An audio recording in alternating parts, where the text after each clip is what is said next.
Hello hi नमस्ते, क्या हाल चाल भाइयों और बहनों की। स्वागत है आप सभी का हमारे इस YouTube चैनल, जहाँ पर कि हम जो है आपको पढ़ाते हैं फिजिक्स, केमिस्ट्री, बायो, मैथ्स। ये जो 4 सब्जेक्ट हैं ये हम आपको यहाँ पर पढ़ाते हैं। तो आज क्या करने वाले हैं आज हम देखते हैं मोशन जो कि क्या है आपके फिजिक्स का चैप्टर नंबर 1 है। इसका फिजिक्स का चैप्टर नंबर 1 जो है वो है आपका मोशन। तो फटाफट से हम जो है शुरू करते हैं। देखिए, मोशन, वैसे मेरा नाम जो है सिद्धार्थ सिंह नंदा और मैं जो है आज आपको पढ़ाऊंगा मोशन। ठीक है, देखिए मोशन में सबसे पहली चीज जो आती है वो हम क्या पढ़ते हैं, study of motion. Study of motion जो है ये जो है हम पहली चीज के अंदर पढ़ेंगे कि मोशन की स्टडी को हम क्या बोलते हैं। तो देखिए, मोशन की जो स्टडी है, स्टडी ऑफ मोशन जो है उसको हम क्या बोल देते हैं, मैकेनिक्स। ये अभी नहीं, आप जब 11th-12th क्लास के अंदर जाओगे, उसको ग्रेजुएट करोगे, तब आपके पास एक सब्जेक्ट आता है मैकेनिक्स। ठीक है, अब देखिए स्टडी ऑफ मोशन को तो हम क्या बोल देते हैं, मैकेनिक्स बोल देते हैं। क्या बोल देते हैं, मैकेनिक्स। वापस लिख देता हूं मैं, स्टडी ऑफ मोशन। मोशन की जो स्टडी है उसको हम क्या बोल देते हैं, मैकेनिक्स।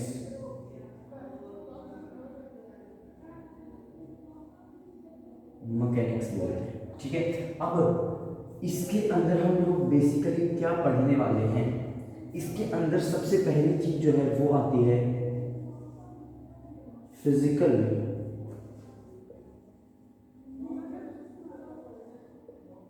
क्वांटिटी।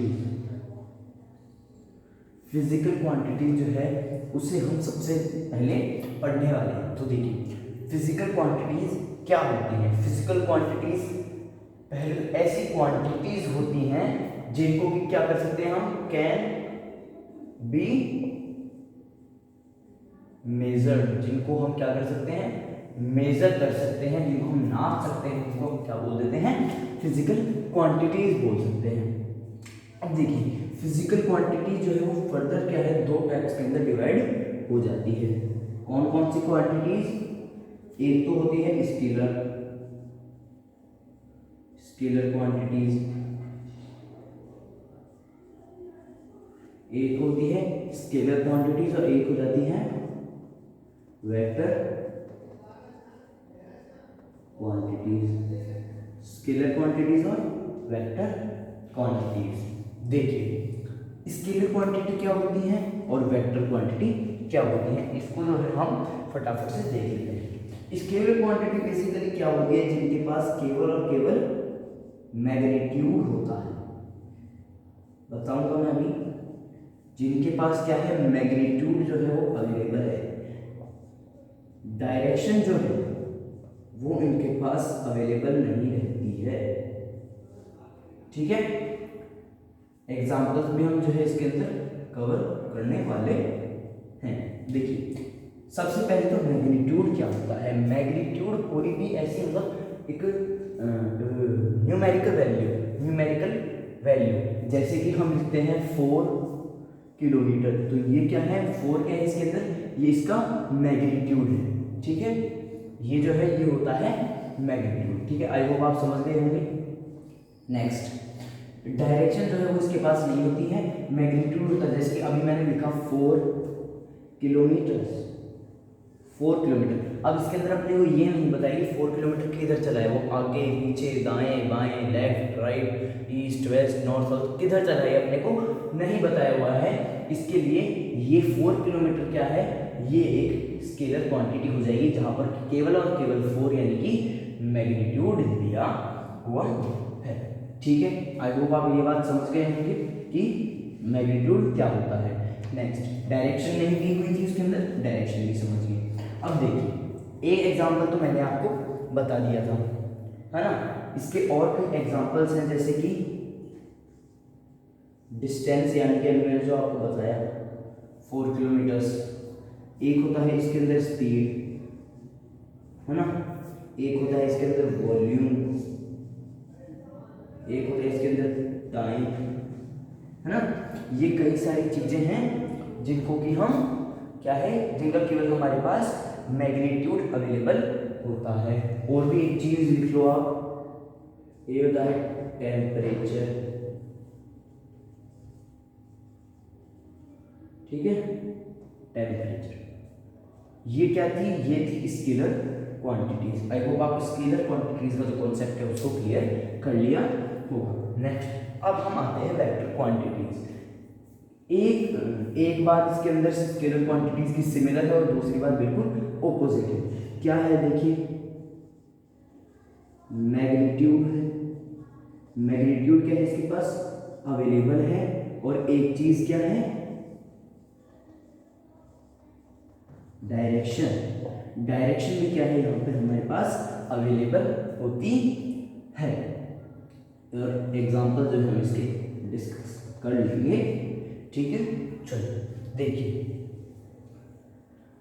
मैग्नीट्यूड का मतलब आप समझ गए 4 किलोमीटर, एग्जांपल में सेव ले रहा हूँ। अब इसके अंदर मैग्नीट्यूड तो हमारे पास 4 किलोमीटर है, लेकिन इसके अंदर डायरेक्शन भी हमको दे रखी है, जैसे कि हम लेते 4 kilometre east, 10 metres north, 200 metre right, ठीक है। ये क्या होती है, ये ईस्ट, ये नॉर्थ, ये राइट, ये क्या है, ये डायरेक्शन है किसी भी चीज की, मतलब किसी भी मैग्नीट्यूड के लिए। यानी कि ये क्या हुई है कि ये वेक्टर क्वांटिटीज मानी जाती है, ठीक है। आई होप आप समझ गए होंगे कि मैग्नीट्यूड और डायरेक्शन का कॉन्सेप्ट क्या है। नेक्स्ट, इसके अगर हम एग्जांपल्स की बात करें तो इसके अंदर सबसे पहला जो एग्जांपल है वो हमारे पास आता है डिस्प्लेसमेंट का। इसका आता है डिस्प्लेसमेंट। नेक्स्ट जो है वो आता है वेलोसिटी। डिस्प्लेसमेंट हो गया, वेलोसिटी हो गई, और एक तरह से अपन क्या लिख सकते हैं, ग्रेविटी। हाँ, ग्रेविटी भी हम लिख सकते हैं, ग्रेविटी। सब ये ग्रेविटी तो क्या है, थर्ड चैप्टर के अंदर आएगा, फिजिक्स के ही थर्ड चैप्टर के अंदर आएगा। और हमारे पास क्या होता है, एक्सेलरेशन। एक एक्सेलरेशन होता है और फ्रिक्शन होता है, ठीक है। ये सारी चीजें क्या होती हैं, ये सारी चीजें वेक्टर क्वांटिटीज के अंदर जो है हम पढ़ते हैं, ठीक है। फटाफट से इस चीज को आप क्या है नोट कर लीजिए, तब तक हम जो चलते हैं हमारी नेक्स्ट स्लाइड।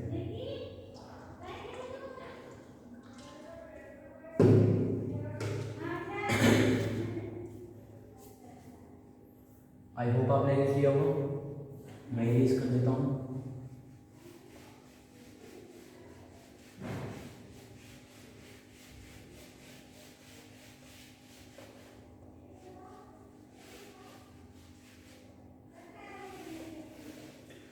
अब देखिए, अब जो है हम क्या पढ़ने वाले हैं नेक्स्ट।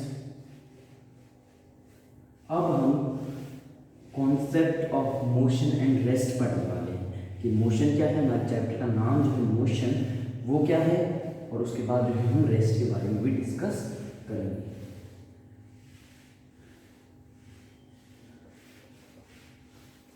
ठीक है, चलिए चलते।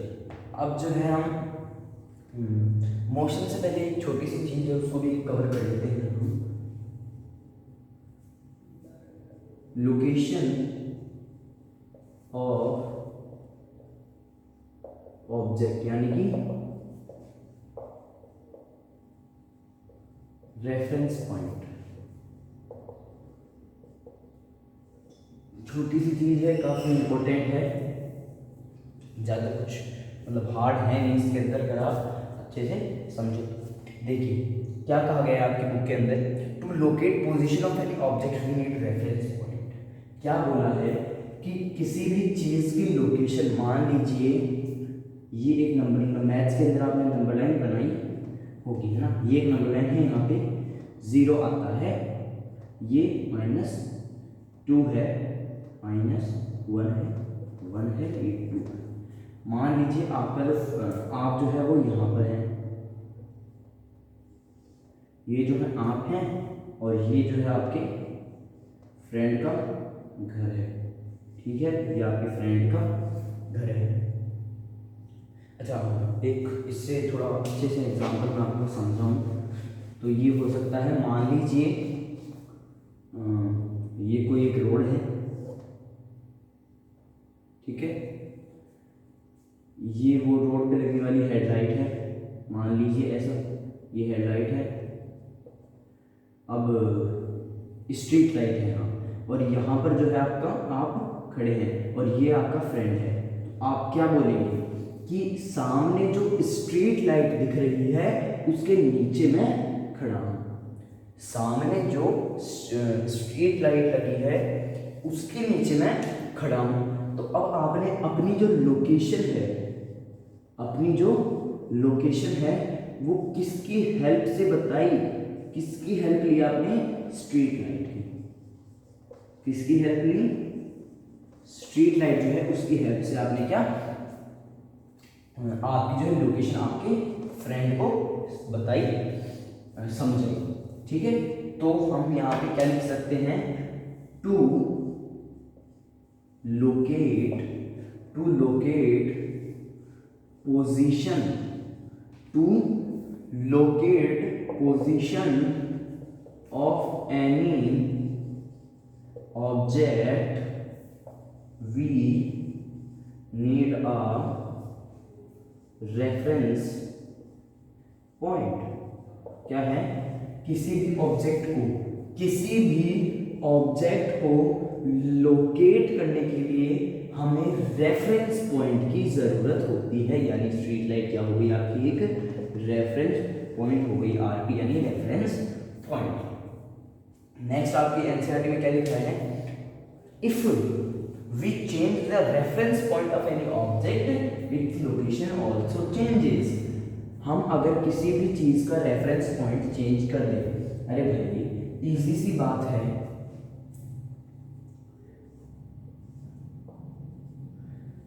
पहले हम जो है स्ट्रीट लाइट की बात कर रहे थे, लेकिन अब जो है हम स्ट्रीट लाइट से क्या आ गए हैं, एक बोर्ड की तरफ आ गए हैं। रोड पे एक बोर्ड लगा हुआ है, उसकी तरफ जो है हम आके खड़े हो गए हैं। तो अब आप बोलोगे कि जो बोर्ड है उसके नीचे मैं खड़ा हूँ, पहले आप स्ट्रीट लाइट, यानी पहले आपका रेफरेंस पॉइंट स्ट्रीट लाइट था, अब आपका रेफरेंस पॉइंट वो एक बोर्ड है जिसके नीचे आप खड़े हैं। तो आपका रेफरेंस पॉइंट चेंज हुआ स्ट्रीट लाइट से, ये बोर्ड आया, जिसकी वजह से आप स्ट्रीट लाइट से कहाँ आ गए, बोर्ड के पास में आ गए, ठीक है। आई होप आप समझ गए होंगे कि जब इस जो रेफरेंस पॉइंट है वो चेंज होगा, लिख लीजिए, if the reference point changes the location of object also changes। कि अगर किसी भी ऑब्जेक्ट का रेफरेंस पॉइंट बदल दिया जाएगा तो उसकी जो लोकेशन है वो भी चेंज हो जाएगी, ठीक है। ठीक, एक छोटा सा पॉइंट और है कि जो रेफरेंस पॉइंट है वो आपका लिविंग भी हो सकता है। मान लीजिए आप किसी आदमी, घोड़े या किसी के भी बगल में खड़े हो, या फिर वो क्या है, एक नॉन लिविंग, जैसा कि मैंने आपको एग्जांपल दिया ही था, ठीक है। आई होप आप रेफरेंस पॉइंट का जो कॉन्सेप्ट है उससे भी जो है आप समझ गए होंगे, ठीक है। चलिए अब जो है हम चलते हैं हमारे नेक्स्ट पॉइंट के ऊपर, जहाँ पर कि हम जो है डिस्कस करेंगे क्या, मोशन और रेस्ट का जो कॉन्सेप्ट है वो हम डिस्कस करने वाले हैं। फटाफट से मैं इरेज कर देता हूँ, आई होप आपने लिख लिया होगा, साथ साथ लिखते जाइए, बैकलॉग जो है वो ना बनाइए, ठीक है। बैकलॉग बनाने से क्या है, हमारा फिर टाइम वेस्ट होता है एक तरह से। अब अगर आप साथ साथ लिखते जाएंगे तो क्या होगा, फटाफट से आप जो है नोट करते जाएंगे, ठीक है। चलिए आगे चलते हैं। अब जो है हम पढ़ने वाले हैं रेस्ट के बारे में। रेस्ट वाला कॉन्सेप्ट है वो जो है हम कवर करने वाले हैं। देखिए क्या होता है रेस्ट, क्या होता है रेस्ट। रेस्ट मतलब एक ऐसी स्टेट होती है आपकी, एक ऐसी स्टेट होती है जिसके अंदर आप कोई मूवमेंट नहीं कर रहे होते हो, कोई भी मूवमेंट नहीं कर रहे होते हो। जैसे कि ए object is said to be in rest if its position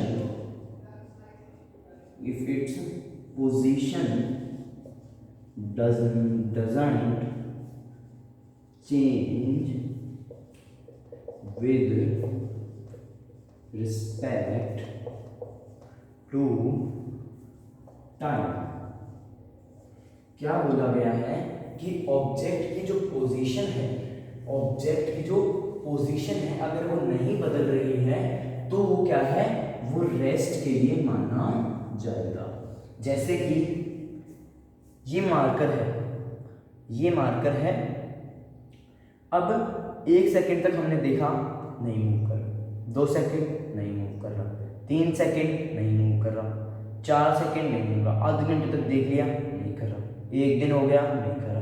यानी कि हमारा जो टाइम है, हमारा जो टाइम है वो तो चेंज हो रहा है, जो टाइम है वो तो चेंज हो रहा है, लेकिन जो पोजीशन है ऑब्जेक्ट की, जो पोजीशन है ऑब्जेक्ट की वो चेंज नहीं हो रही है। तो क्या कहा गया है, an object is said to be in rest, यानी कि ऑब्जेक्ट को रेस्ट में तभी कहा जाएगा जब उसकी पोजीशन ना बदले, position doesn't change with respect to time, यानी कि जो टाइम है वो चेंज करता जाए, लेकिन मतलब टाइम जो है वो चलता जाए लेकिन जो पोजीशन है वो ना बदले। ये जो है कहा गया है आपके रेस्ट के अंदर। जैसे कि डायग्राम क्या बनाओगे इस चीज का, कुछ ज्यादा इंपॉर्टेंट है इस चीज का डायग्राम। अब देखिए मोशन, रेस्ट का ये कॉन्सेप्ट था। नेक्स्ट अब आ जाते हैं हम मोशन पे, जिसके ऊपर हमारा पूरा चैप्टर बेस्ड है। सेम टू सेम डेफिनेशन है, क्या है, an object is said to be in motion, an object is said to be in motion if its position doesn't change with this if its position does change with respect to time.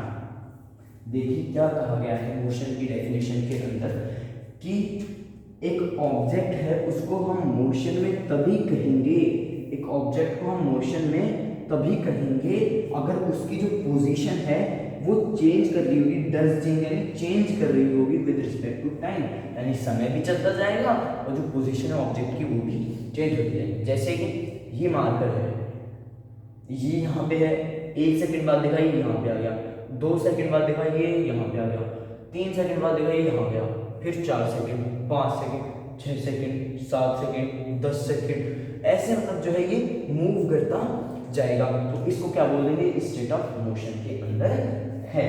ठीक है, I hope आप ये बात भी जो है clearly समझ गए होंगे।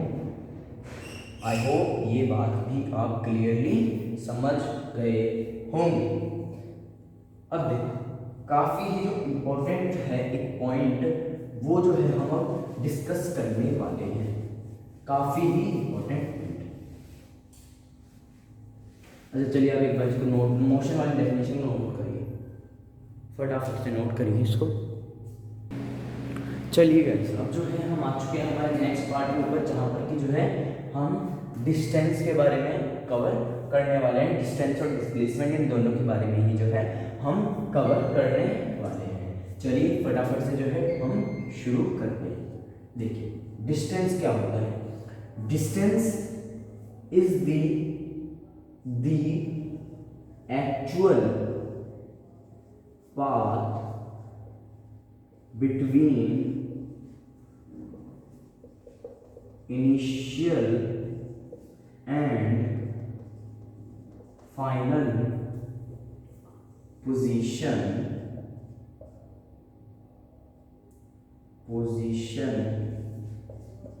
of any object।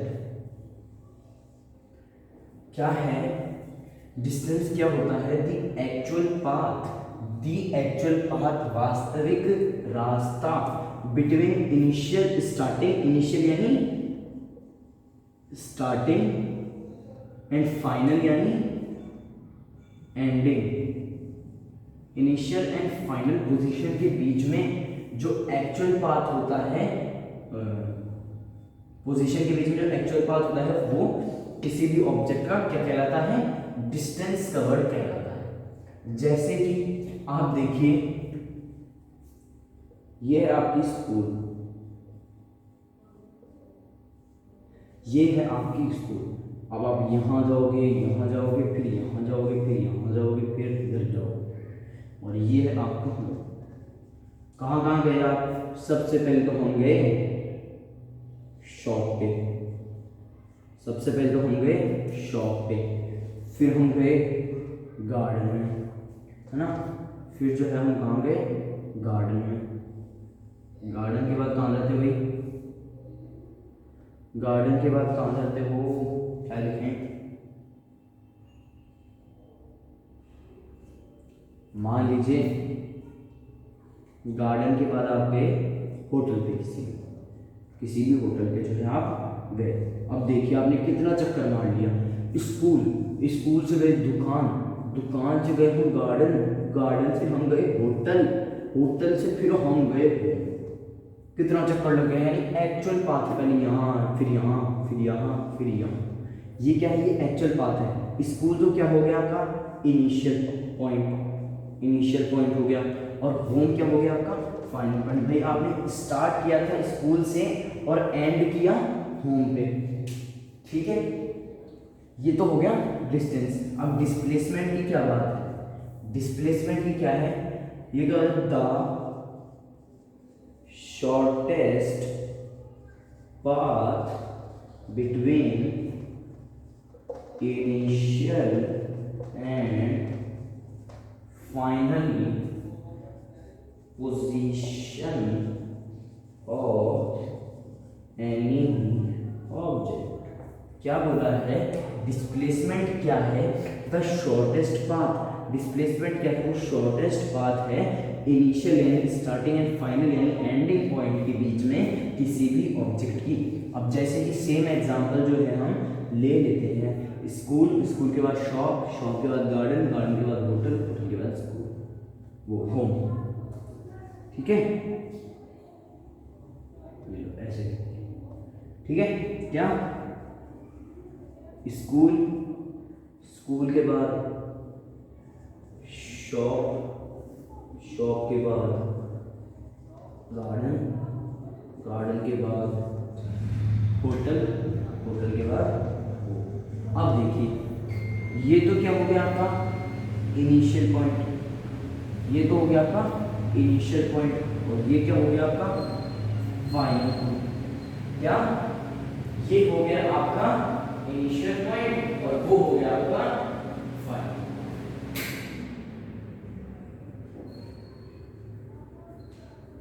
देखिए ठीक है, ये हो गया इसमें स्कूल हो गया आपका इनिशियल और ये हो गया फाइनल। अब आप अगर इतना चक्कर ना मार के सीधा घर चले जाते, ये तो क्या, अब इतना चक्कर काटने की बजाय आप सीधा घर चले गए, ये क्या हो गया आपका शॉर्टेस्ट पाथ। इससे छोटा कोई भी रास्ता अगर आप मुझे बता सकते हो तो कमेंट बॉक्स में बता देना, ठीक है। इससे छोटा स्कूल से होम के बीच में जो स्ट्रेट लाइन मैंने खींची, इससे छोटा अगर कोई रास्ता है तो आप मुझे बता दीजिए कमेंट्स बॉक्स, ठीक। ये तो था क्या आपका डिस्प्लेसमेंट। आई होप आपको अभी तक की सारी बातें क्लियर हो रही होंगी। चलिए अब जो है हम चलते हैं, इसके बीच में कोई डिफरेंसेस हैं वो मैं आप लोग टेबल बना के क्लियर कर देता हूँ, ठीक है। चलिए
देखिए मैं फटाफट से इसको लिख देता हूँ ना, तो अपना क्या है टाइम वेस्ट होगा।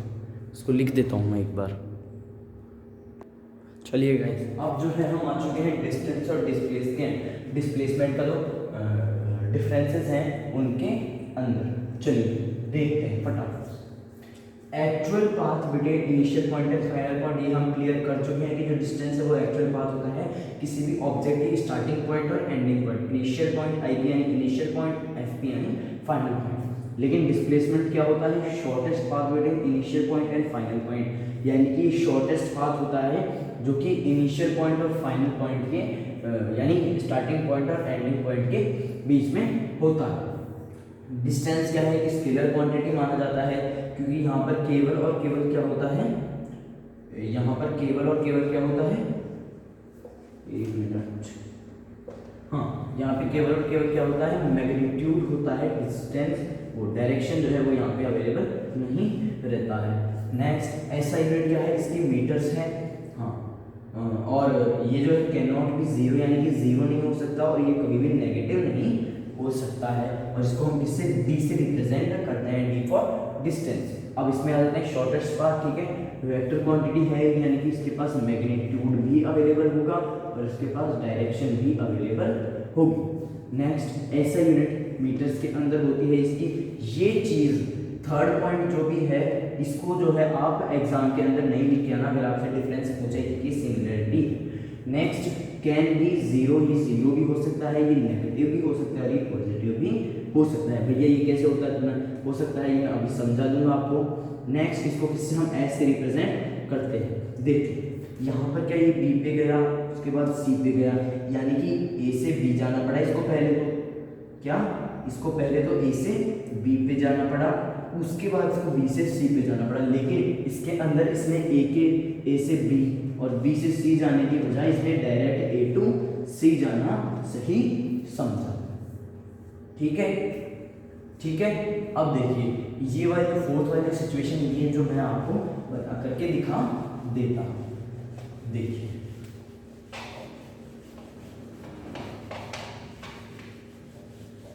चार डायग्राम जो है वो यहाँ पे आपके आएंगे, फटाफट से देख लीजिए।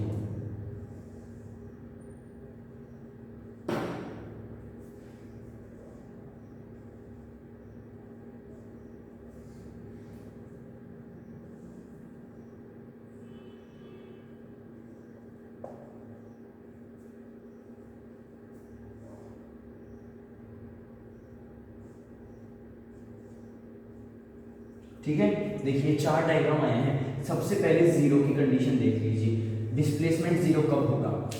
जब ए एक पॉइंट था, अपने पास जो है ए एक पॉइंट था, उसी पर ही कोई ऑब्जेक्ट गया गया गया गया गया गया गया गया घूम के उसी पे ही वापस आ गया। आप एक बात बताओ, आप गए किसी भी जगह और घूम घाम के फिर वापस आपके इनिशियल पॉइंट पर ही आ गए, स्टार्टिंग पॉइंट पर जहाँ से आपने चालू किया था वहीं पर ही आ गए, तो आपका डिस्प्लेसमेंट क्या हो सकता है कि भैया इससे बढ़िया तो हम चले ही ना, अगर घूम फिर के एक ही जगह आना है तो इससे बढ़िया चलो ही मत, सही बात है ना। इसका मतलब यहाँ पे क्या है, डिस्प्लेसमेंट जीरो होता है, लेकिन अगर आप चल के आए हैं तो आपका जो डिस्टेंस है वो कुछ ना कुछ रहेगा। तो ये जो सर्कल मैंने बनाया बाउंड्रीज की, ये क्या है, ये इसका डिस्प्लेसमेंट। जरूरी नहीं है कि सर्कल में ही हो, आप मान लीजिए ये लो, ठीक है, घूम फिर के एक ही जगह ए पे ही आ रहा है, ठीक है। नेक्स्ट सी टू बी, मतलब सी भी कुछ भी हो सकता है, ये सी भी स्ट्रेट लाइन है। अब ये क्या कंडीशन होती है, जहां पर आपका डिस्टेंस, जहां पर जो है आपका जो डिस्टेंस है वो डिस्प्लेसमेंट के इक्वल होता है, यानी जब मूवमेंट स्ट्रेट लाइन के अंदर हो रही है तब क्या है, आपका जो डिस्टेंस है वो डिस्प्लेसमेंट के इक्वल होता है। नेक्स्ट थर्ड नेगेटिव वाली कंडीशन क्या हो सकती है, जब ऑब्जेक्ट वेस्ट की तरफ जा रहा हो या फिर ऑब्जेक्ट साउथ की तरफ जा रहा हो। पॉजिटिव वाली कंडीशन क्या हो सकती है, जब ऑब्जेक्ट ईस्ट की तरफ जा रहा हो या फिर ऑब्जेक्ट नॉर्थ की तरफ जा रहा हो। ये फटाफट से जो चीजें हैं ये आप फटाफट से नोट कर लीजिए। तब तक के लिए जो है चलते हैं हमारी नेक्स्ट स्लाइड के। चलिए गाइस, यहाँ पर जो है हमारे पास एक अच्छा खासा सा एक क्वेश्चन आ जाता है, फटाफट से इसको रीड करते हैं, सॉल्व करते हैं। देखिए क्वेश्चन के साथ साथ जो है हम डायग्राम बनाते चलेंगे। An object travels 10 kilometre east. देखिए कोई भी एक ऑब्जेक्ट है वो पहले तो 10 किलोमीटर ईस्ट में गया, ऐसा क्या है हमको बोला हुआ है कि 10 kilometre east, and then turns left. Then ये ऑब्जेक्ट है ये ईस्ट में गया, उसके बाद लेफ्ट में गया, यानी कि इस तरफ left, and further moves 10 kilometre, यानी यहां भी 10 और यहां भी 10,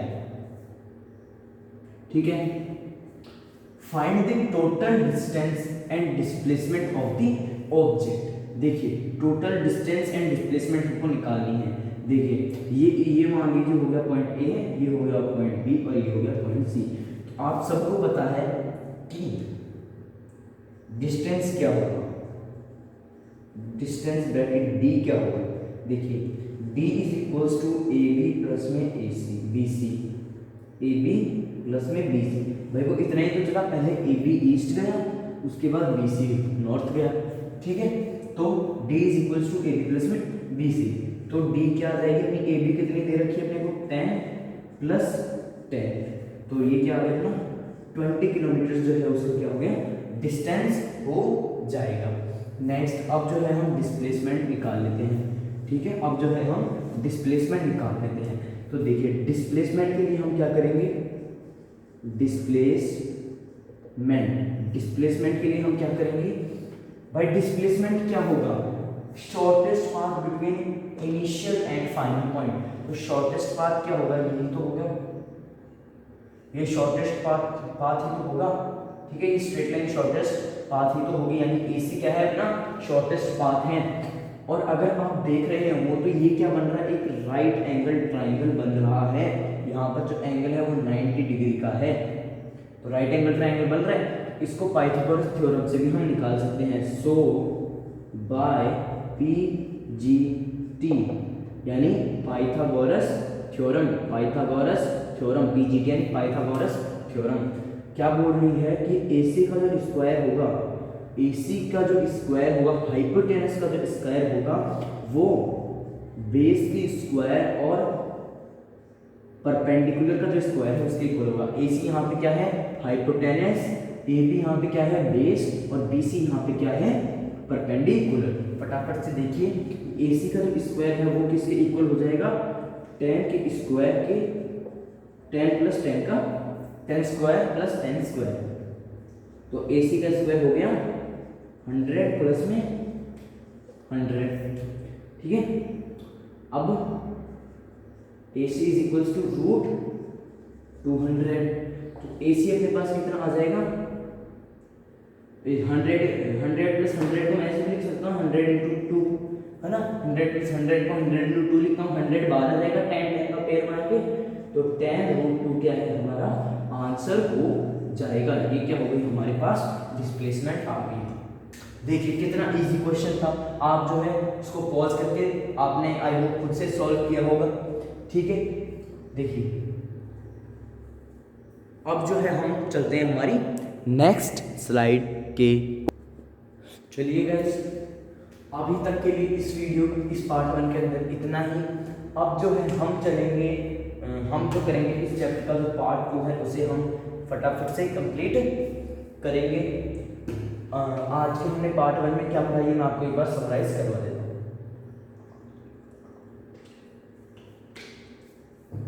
देखिए, सबसे पहले हमने पढ़ा है कि स्टडी ऑफ मोशन को हम क्या बोल देते हैं। स्टडी ऑफ मोशन को हम बोल देते हैं क्या, मैकेनिक्स। यानी कि अगर हम मोशन की जो स्टडी करते हैं उसको हम क्या बोल देते हैं, मैकेनिक्स बोल देते हैं।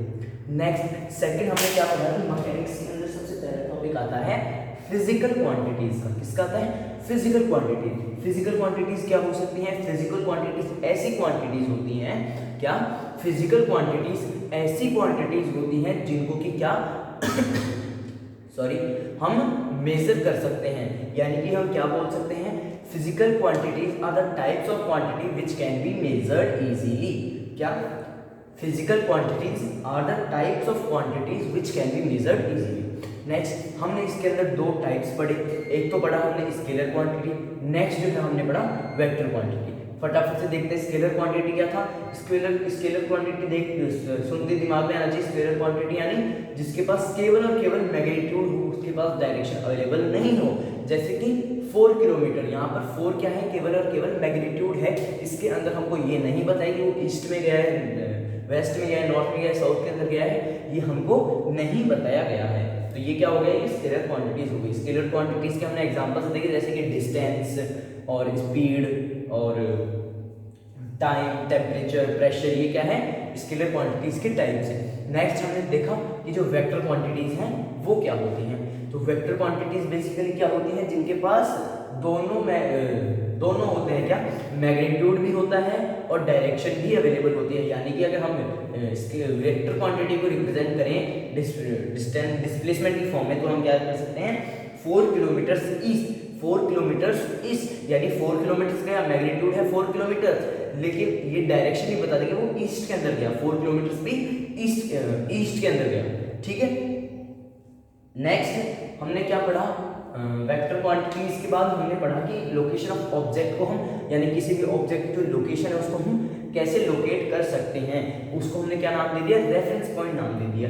इसके अंदर हमने 3-4 पॉइंट पढ़े कि जो ऑब्जेक्ट है, to locate any object we need a reference point. यानी किसी भी ऑब्जेक्ट की अगर हमको लोकेशन बतानी है तो हमें क्या, एक रेफरेंस पॉइंट की क्या है, जरूरत पड़ेगी।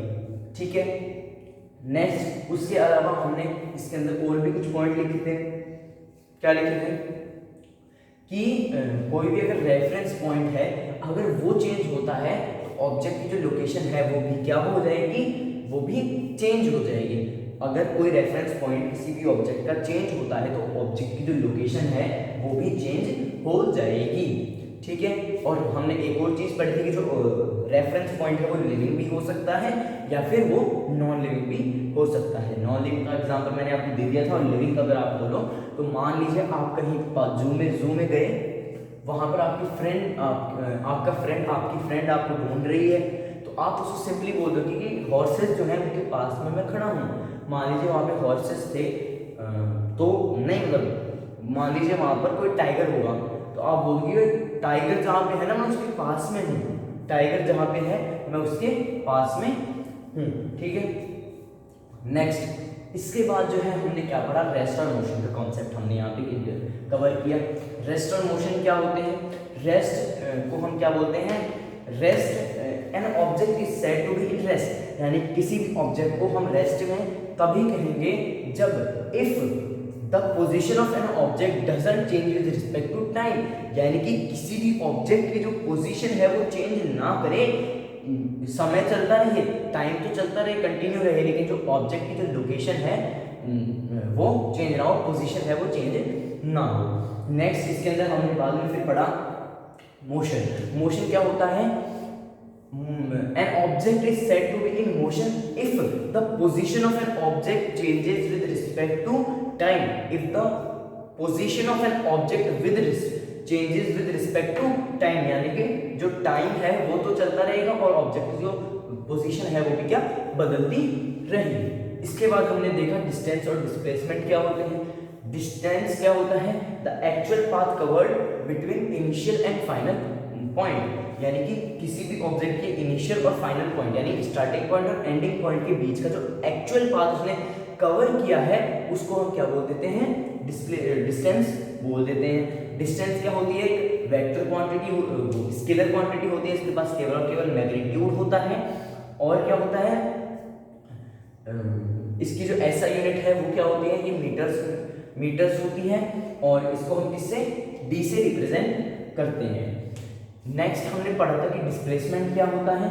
तो डिस्प्लेसमेंट एक मतलब shortest path covered between initial point and final point, यानी स्टार्टिंग और एंडिंग पॉइंट के बीच में, स्टार्टिंग और एंडिंग पॉइंट के बीच में जो शॉर्टेस्ट पाथ होगा उसको हम क्या बोल देंगे, डिस्प्लेसमेंट बोल देंगे। डिस्प्लेसमेंट क्या है, एक वेक्टर क्वांटिटी, एक पॉइंट हो गया था हमारा। डिस्प्लेसमेंट क्या है, एक वेक्टर क्वांटिटी है, यानी कि इसके पास मैग्नीट्यूड भी होगा, इसके पास डायरेक्शन भी होगी। नेक्स्ट हमने क्या पढ़ा था कि जो डिस्प्लेसमेंट है उसको हम किससे, ऐसे रिप्रेजेंट करते हैं, और इसकी जो ऐसा यूनिट है वो भी मीटर्स ही होती है। ये 4 पॉइंट हमने इसके अंदर पढ़े। उसके बाद हमने काफी अच्छा सा न्यूमेरिकल सॉल्व किया, जिसके अंदर क्या बोला था कि ऑब्जेक्ट है वो 10 किलोमीटर पहले तो ईस्ट के अंदर चलता है, और उसके बाद टर्न्स लेफ्ट यानी लेफ्ट घूम जाता है, और उसके बाद भी 10 किलोमीटर चलता है, तो उसकी क्या डिस्टेंस होगी और उसकी क्या डिस्प्लेसमेंट होगी। देखिए डिस्टेंस अगर हम निकालें तो डिस्टेंस निकलेगी ए बी, यानी ये वाली ईस्ट में गया तब, और बी सी यानी जब वो नॉर्थ लेफ्ट घूम के नॉर्थ में गया तब। तो ए बी थी हमारे पास 10, यानी ईस्ट में वो 10 किलोमीटर गया, और नॉर्थ में लेफ्ट टर्न करके भी वो 10 किलोमीटर गया, तो ये हो गई इसकी डिस्टेंस 20 किलोमीटर। डिस्प्लेसमेंट जो है वो हम जो पाइथागोरस थ्योरम से निकालेंगे। कैसे, क्योंकि यहाँ पर एक राइट एंगल ट्राइंगल जो है वो फॉर्म हो रहा है। तो पाइथागोरस यानी हाइपोटेनस यानी AC का square is equals to base यानी AB का स्क्वायर प्लस वो परपेंडिकुलर यानी BC का स्क्वायर, यानी कि AC का स्क्वायर क्या हो जाएगा, 10 का स्क्वायर, AB का स्क्वायर 10 का स्क्वायर, और BC का स्क्वायर यानी वापस 10 का स्क्वायर। AC का स्क्वायर हो गया 100 प्लस 100, 10 का स्क्वायर 100, और उस 10 का भी स्क्वायर 100। तो फिर AC का जो स्क्वायर है वो हटेगा, और यहाँ पे क्या आ जाएगा, रूट आ जाएगा। स्क्वायर हटता है तो लेफ्ट हैंड साइड में, मतलब ऑपोजिट साइड के अंदर क्या रूट चढ़ जाता है। नेक्स्ट फिर AC क्या आ जाएगा, 100 तो बाहर निकल जाएगा 10 के रूप में, और जो √2 है वो √2 रह जाएगा। यहाँ तक जो है हमने आज की क्लास के अंदर कवर किया, पार्ट 1 के अंदर कवर किया। अब जो नेक्स्ट पार्ट है वो आपको कितनी जल्दी चाहिए आपके कमेंट्स बताएंगे, ठीक है। तो चलिए, वीडियो अच्छी लगी हो तो लाइक करें, सब्सक्राइब करें और शेयर करें अपने दोस्तों के साथ, क्योंकि अकेले पढ़ के तो आप सफल नहीं होने वाले हैं। क्योंकि वो कहा भी जाता है कि ज्ञान बांटने से जो है ज्ञान बढ़ता है। तो अपना जो ज्ञान है उसको बांटिए, और अगर वीडियो अच्छी लगी तो लाइक करें, शेयर करें, सब्सक्राइब करें। अगर सब्सक्राइब भी नहीं किया है अभी तक तो उसको फटाफट सब्सक्राइब कर लें, ताकि हमारी जो नई वीडियोस जो अभी आएंगी आगे वो जो है आप तक फटाफट से पहुंच जाए। तब तक के लिए मिलते रहेंगे, और जो हमारी जो वीडियो है वो कैसी लगी वो कमेंट सेक्शन में जरूर बताइए। तब तक के लिए मिलते रहेंगे। जय हिंद, जय भारत, थैंक यू।